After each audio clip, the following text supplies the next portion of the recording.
সৈয়দ ইমতিয়াজ আহমেদকে বিশেষ কৃতিত্বের জন্য পুরস্কার দেওয়ার জন্য অনুরোধ করব মহসিন আলী স্যারকে। ছোট্ট উপহার আল আমিন মিশনের তরফ থেকে।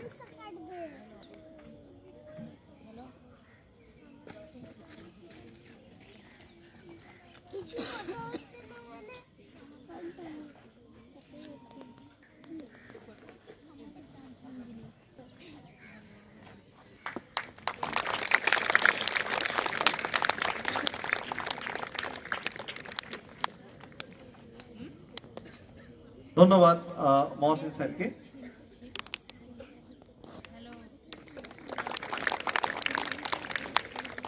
আমি আমাদের ছাত্রদের উজ্জীবিত করার জন্য এবং অনুপ্রেরণা দেওয়ার জন্য অনুরোধ করব এই বিশেষ গুণী মানুষকে দু চার কথা বলার জন্য। সৈয়দ ইমতিয়াজ আহমেদ।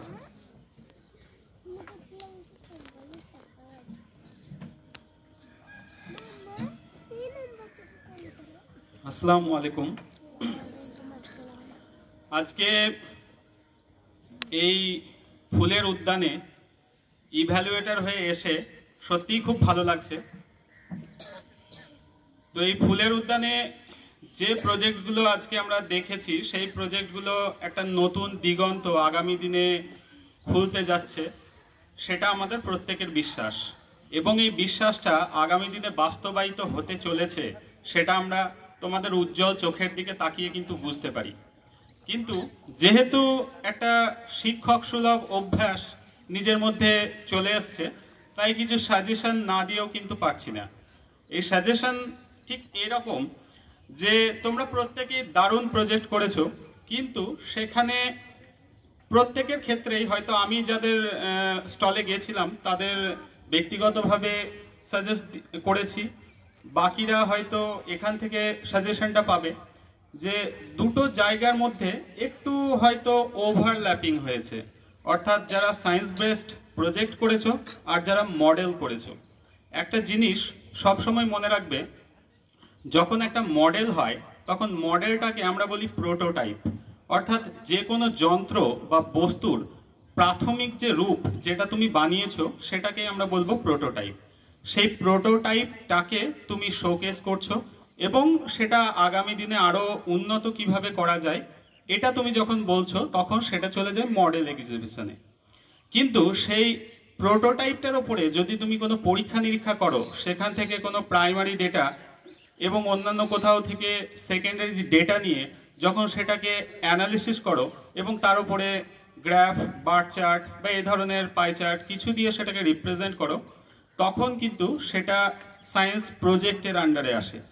তো আমি যখন আজকে নাম্বার দিচ্ছিলাম তখন একটু খারাপ লাগছিল। তোমাদের প্রত্যেকেই ভালো নাম্বার দিয়েছি, দুঃখের কোনো কারণ নেই, কিন্তু আরো নাম্বার দিতে ইচ্ছে করছিল।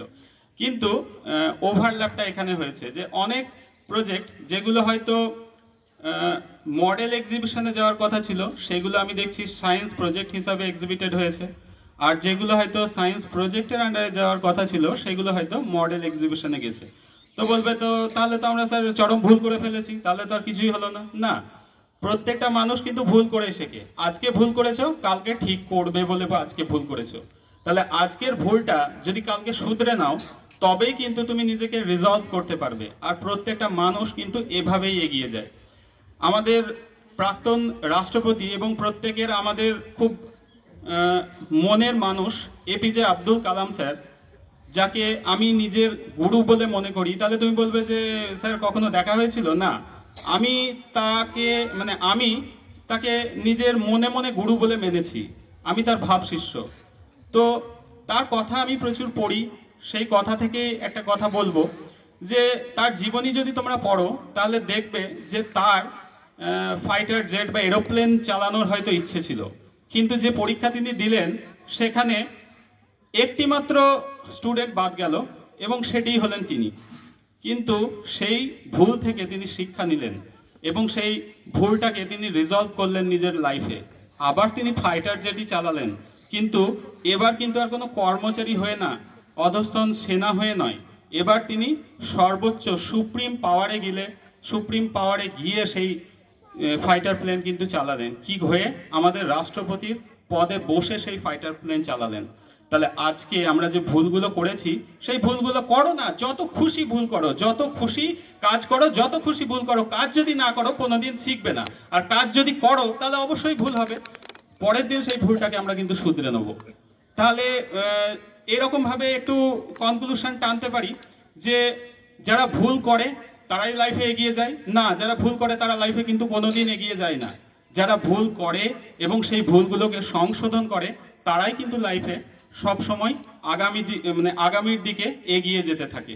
তাহলে সেই মানুষদের সারিতে যদি তোমরা নিজেদের আগামী দিনে দেখতে পারো, তাহলে আজকে পড়াশোনায়, মানুষের সঙ্গে ইন্টারাকশনে, চলার পথে এই যে প্রজেক্ট প্রেজেন্ট করছো বা অন্যান্য যেখানেই নিজেকে শোকেস করছো, সেই জায়গাগুলোয় যে ছোটখাটো ভুলগুলো সেগুলো শুধরে নাও, যে সাজেশনগুলো পাচ্ছ সেগুলোকে ইমপ্লিমেন্ট করো। তাহলে দেখবে আগামী দিনে কিন্তু তোমরা সেই জায়গাটা অ্যাচিভ করতে পারবে। কারণ আগামী দিনে আমরা দেখতে চাই যেরকম ভাবে আমাদের প্রত্যেক স্যারেরই হয়তো ইচ্ছে যে তোমরা আগামী দিনে এই এনসিএসসির মতো প্ল্যাটফর্মে বড় বড় জায়গায় ন্যাশনাল ইন্টারন্যাশনাল স্টেজে যাও। তেমনই হয়তো আমরা হয়তো মুখ ফুটে সবসময় বলি না, কিন্তু আমাদের হয়তো একটু ইচ্ছে জাগে যে কোনো আল-আমিন মিশনের স্টুডেন্ট যেন আগামী দিনে ওই নোবেল প্রাইজের প্ল্যাটফর্মে দাঁড়িয়ে নোবেল পুরস্কারটা নেয়। এটা কিন্তু আমারও মনে মনে ইচ্ছে জাগে। স্যার আপনি চেষ্টা করেননি? না, আমি তোমাদের মতো এক্সট্রা অর্ডিনারি বা ব্রিলিয়েন্ট ছাত্র ছিলাম না, অ্যাভারেজ মেরিটের ছাত্র ছিলাম, কিন্তু সেই জায়গা থেকেও আজকে আমি যতটুকু পেরেছি উঠে আসার চেষ্টা করেছি। তাই আমি যে ভুলগুলো করেছি আমি চাই না যে সেই ভুলগুলো আমাদের ছাত্রছাত্রীরা করুক। তাই আমি চাই আমার ভুলগুলো আমাদের ছাত্রছাত্রীরা শিখুক এবং তারা নিজেদেরকে রিজলভ করুক সেই সর্বোচ্চ আসনে। যেদিন ভারত সারা বিশ্বের শ্রেষ্ঠ আসন লাভ করবে, কখন লাভ করবে? যখন তোমরা বিশ্বের শ্রেষ্ঠ আসনের দিকে এগিয়ে যাবে, তখনই কিন্তু ভারতবর্ষ বিশ্বের শ্রেষ্ঠ আসন লাভ করবে। তাহলে সেই প্রতিজ্ঞা মনের মধ্যে আজ থেকে তৈরি করো। আর যতদিন না সেই প্রতিজ্ঞাটা ফুলফিল হচ্ছে, যতদিন না সেই গোলটা তোমরা অ্যাচিভ করছো, সেই টার্গেটের দিকে একনিষ্ঠভাবে এগিয়ে যেতে থাকো। তোমাদের প্রত্যেককে ধন্যবাদ আমাদের এই সুযোগটা দেওয়ার জন্য, তোমাদের মতো এক্সট্রা অর্ডিনারি স্টুডেন্টদের ইভ্যালুয়েটর হয়ে এখানে আসার জন্য। আর চাইবো আগামী দিনে এই ফুলের বাগানটা আরো সুশোভিত হয়ে উঠুক। ধন্যবাদ।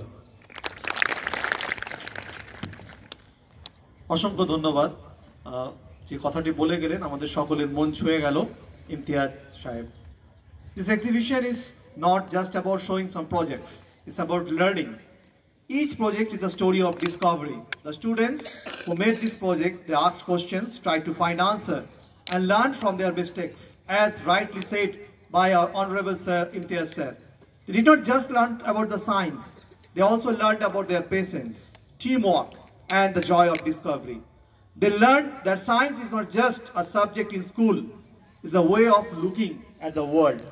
Now is the time to start our prize distribution ceremony.